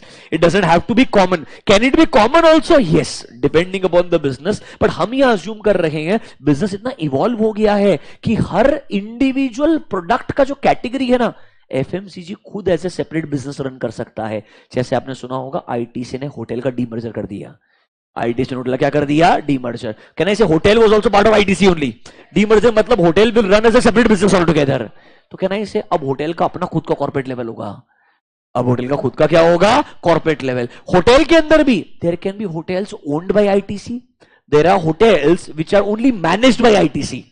Owned by ITC मतलब रियल एस्टेट उनका एक्वायर्ड है, उन्होंने होटल बनवा के खुद रन किया है, that is owned by ITC. दूसरा फॉर्चून होटल्स, जो बनाया किसी लोकल पर्सन ने रहेगा, रन कौन कर रहा है? ITC रन कर रहा होगा. मतलब इसके अंदर भी कैटेगरी ऑफ बिजनेसेस एग्जिस्ट करते हैं. Are you understanding this? तो आपका बिजनेस जैसे ग्रो होते जाएगा उतने उसके टुकड़े होते जाएंगे। कैन आई से जनरल लेवल्स 3 लिख के दिए। One is called as corporate level, second is called as business level, third is called as functional level. But normally ये बिजनेस इवॉल्व होने के बाद अपने हिसाब से अपना खुद का स्ट्रक्चर बनाता है। ये बहुत थियोरिटिकल हो गया है एक्चुअली, अगर आप मुझे पूछेंगे रियलिटी में हर बिजनेस अपने खुद के हिसाब से स्ट्रक्चर बनाता है। एक एग्जांपल सुनिए, किसी ने बोला मैं डायरेक्टर हूं, किसी ने बोला मैं डायरेक्टर हूं। अब ये वर्ड कितना ओपन एंडेड है। When I say I am a director in ITC, what will you assume? Is it actually a board of director? Are you understanding this? और maybe it's only a designation director. अरे समझो मेरा बात, दोनों में technical difference है। एक होता है कि वो बीओडी का पार्ट है, मतलब एक्चुअली में वो आईटीसी के बोर्ड में आता है, तो मेरे को एनुअल रिपोर्ट में देखने को मिलेगा। You are understanding this? दूसरा बोलता है मैं डायरेक्टर हूं। अरे हो सकता है परचेस का हेड रहेगा एफएमसीजी का, उसको परचेस डायरेक्टर बोलते होंगे। अरे समझ में आया क्या मेरा बात? तो क्या वो कंपनी की बीओडी का पार्ट हो गया क्या? नहीं ना यार। इसलिए किसी ने बोला मैं फॉर एग्जाम्पल वाइस प्रेसिडेंट हूं। अरे वाइस प्रेसिडेंट कौन सी डिपार्टमेंट का? Are you understanding? What is the value of that department? I hope you are understanding this. Designations company बनाता है। कौन बनाता है? कंपनी। एग्जांपल बोलता हूं आपको मैं, आप जिस भी फर्म में ज्वाइन करेंगे, कोई भी लेट्स से ऑडिट फर्म अगर आप ज्वाइन करते हैं, आपका फर्स्ट लेवल क्या होगा? आर्टिकल। हमारा लेवल का नाम ही आर्टिकल है। पीपल में कॉल यू इंटर्न, पीपल में call you intern. You will be article 1, article 2, मतलब फर्स्ट ईयर सेकंड ईयर। फिर उसके बाद तुम क्या बनेगा? एसोसिएट। क्या बनेगा? एसोसिएट। कुछ फर्म बोलते हैं एसोसिएट नहीं, we directly hire you as a AM. AM is assistant manager. तो कुछ लोग बोलेंगे हमारा first level of hiring associate है, कोई बोलेगा मेरा first level of hiring assistant manager है। तो ये बोलेगा मैं एसोसिएट के बाद में एएम बनाऊंगा एंड उसके बाद मैनेजर बनाऊंगा। ये बोलेगा मैं एएम में 1, एएम 2, एएम 3 खेलते रहूंगा। बराबर है कि नहीं है? ये एएम 5 तक जाएगा, फिर तू मैनेजर बनेगा। बात सेम ही है यार, दोनों जगह मैनेजर बनने को 5 साल लगने वाला है। बस एक बोलेगा 2 टुकड़ों में डिवाइड कर देंगे और एक बोलेगा शुरुआती किधर से करेंगे? एएम से करेंगे। लिटरली आपको बता रहा हूं, just FYI, consulting firms like जो बीसीसी मैकेंजी है, वो एज अ जूनियर एनालिस्ट है, एनालिस्ट भी नहीं, I use the word junior analyst. Even if you pass out of ISB, it's a business school, one of the best in the country. You are understanding this? वहां से निकल के भी तू junior associate या junior analyst join करता है। It's just that we promote you with in 6 months, पर हम चाहते हैं वो पहले 6 महीने का जो पीरियड है हम टेस्ट करना चाहते हैं सामने वाला कैपेबिलिटी कैसा है। तो उसको मैं डायरेक्टली एसोसिएट या एनालिस्ट लेने के बजाय क्या ले रहा हूं? Junior analyst. बट उसमें देखो रहना 6 महीने ही है सिर्फ। You are understanding this? So तुम सोचोगे अरे मेरे को तो जूनियर ले रहा है। Does not matter. What matters is not your designation, what matters is what is the expectation from you and how much compensation they giving you. They give a junior associate 28 lakh rupees. Does it sound better now? So I am telling you it does not matter. You are understanding? Designation, कुछ company का AVP का 2.5 lakh salary नहीं होगा। तुमको समझ में आएगा मेरा बात? तो आप कंपैरिजन ऐसे नहीं कर सकते हो। आपको समझना है मेरा काम क्या है और मुझे पैसा कितना मिलता है, तब आपको समझेगा उसका वैल्यू क्या है। आई होप थोड़ा समझ में आया। तो बोलने के लिए हमारे पास 3 लेवल्स है। कौन कौन से बच्चों? Functional level, business level and सबसे ऊपर क्या है? Corporate level. कैन आई से corporate level is the top most level, जहां पर हम थोड़े मेजर डिसीजंस लेंगे। क्या डिसीजंस लेंगे? Sir if I I'm part of ITC's corporate level manager, your decision making will be क्या हमने कोई नया सेगमेंट में और एंटर करना चाहिए। Like for example, we are into FMCG, we are already into paper business, we are already into let's say tobacco business. Should we enter into a new business altogether? Should we sell our existing business? Let's say hotel वाला धंधा चलाना बहुत मुश्किल है, बेच देना चाहिए क्या? ये डिसीजन लेना किसका काम है? कॉर्पोरेट लेवल मैनेजर का है, कि कौन सा धंधा खरीदें, कौन सा धंधा एग्जिट कर दें, किस इंडस्ट्री के अंदर ग्रो करने के बारे में सोचें। कैन आई से एक ओवरऑल गाइडेंस कॉर्पोरेट लेवल से फ्लो होकर के नीचे आता है। This is the major role of a corporate level manager. Is this clear to you? Can I say fancy words? Corporate level manager will be answerable to shareholders.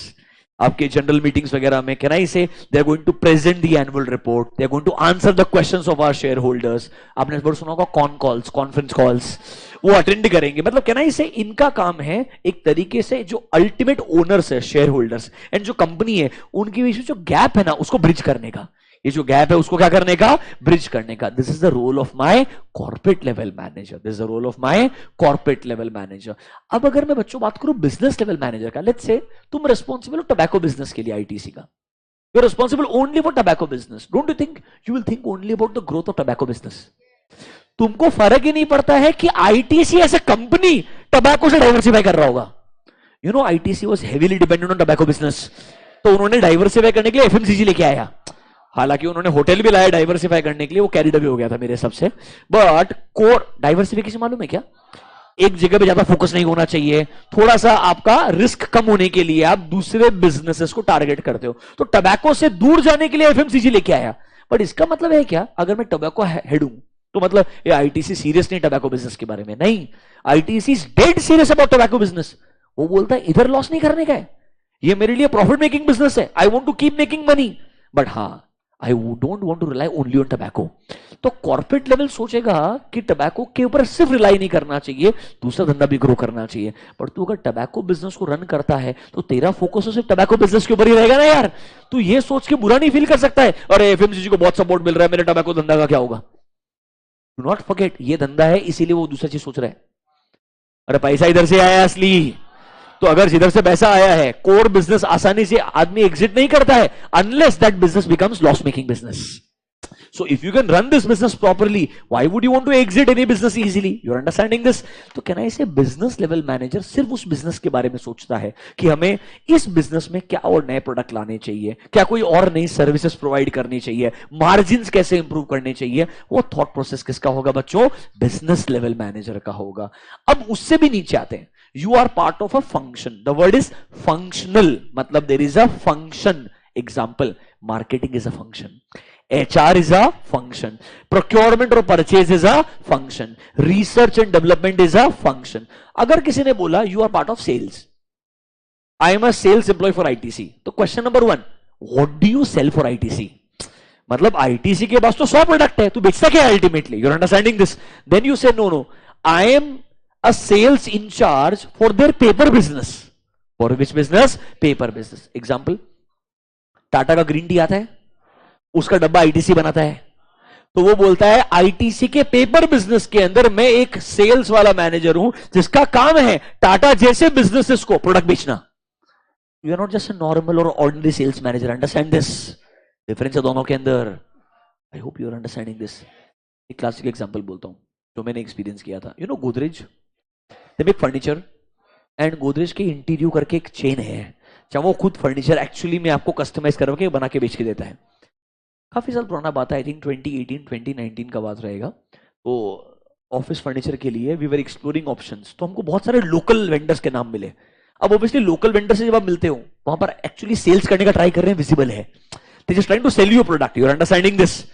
But जब हमने गोदरेज को reach out किया, उन्होंने एक जगह का location भेजा, वहां पर गए, जाने के बाद में उसने पूरा स्टोर दिखाया, वहां उसने सारे अलग अलग ऑप्शंस बताए जो हमारे फर्नीचर के लिए for a corporate office exist करते हैं।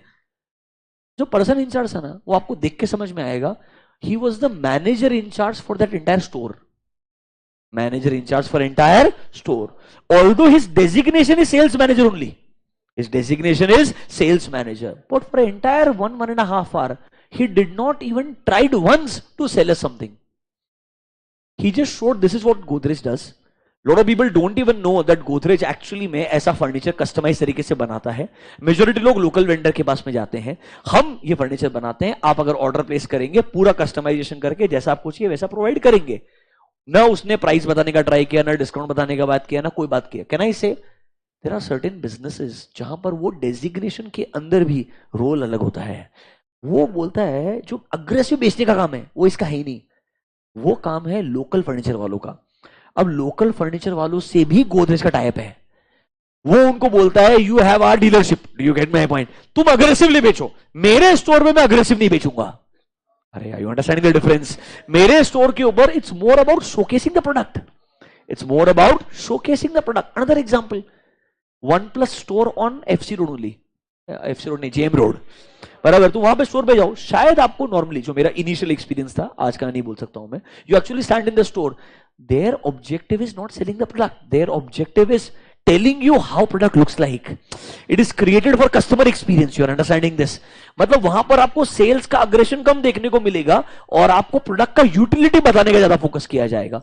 Same experience, there was a store in a very iconic place in Bangalore, जैसे पूना का एमजी रोड है, वैसे बैंगलोर में there is a road called Brigade Road. वहां एक कॉर्नर के अंदर बहुत आइकॉनिक लोकेशन पे सैमसंग का बहुत बड़ा स्टोर है। मतलब मेरे हिसाब से उधर का महीने का किराया 70-80 लाख रुपए रहेगा, 70-80 lakh rupees, I mean that. And जब आप स्टोर के अंदर जाओगे, they don't try to sell anything, कुछ बेचने का ट्राई नहीं कर रहे वो वहां पे, वो बस अलग अलग अपने प्रोडक्ट को शोकेस कर रहे हैं। It's basically telling the entire city Samsung खरीदने के लिए 100 अलग अलग जगह पे है, पर सैमसंग का सारा प्रोडक्ट अगर देखना है एक जगह पे तो वो एक ही स्टोर है। You're understanding my point, where Samsung itself is showcasing the product. You're understanding this? मतलब the expectation here is to understand, वहां जो काम करने वाला आदमी है, तुम ऐसे कैसे डिफाइन कर दोगे सेल्स वाला पर्सन नहीं है वो एक ऐसे कैटेगरी ऑफ मैनेजर में आ जाएगा जहां पर ऑब्जेक्टिव ही क्या होगा, अलग होगा। तो हम थियरिटिकली डिफाइन कर सकते हैं 3 लेवल होते हैं बच्चों, कौन कौन से? Corporate level, business level and functional level. तो कोई आपको पूछेगा परचेज मैनेजर तो तुम बोलोगे फंक्शनल मैनेजर, कोई बोलेगा सेल्स मैनेजर तो आप क्या बोलोगे? फंक्शन। ये बीकॉम लेवल आंसर हो गया। रियलिटी के अंदर तीनों लेवल्स का काफी अच्छा वैल्यू एक बिजनेस में होता है। कल हम डिस्कस करेंगे what is the role of a corporate level manager, what is the role of a business level manager and what is the role of a functional level manager. But is the meaning clear to everyone? Yes और no? Thank you, I shall see you tomorrow. कल detail में discuss करके इसको close करेंगे। Enjoy.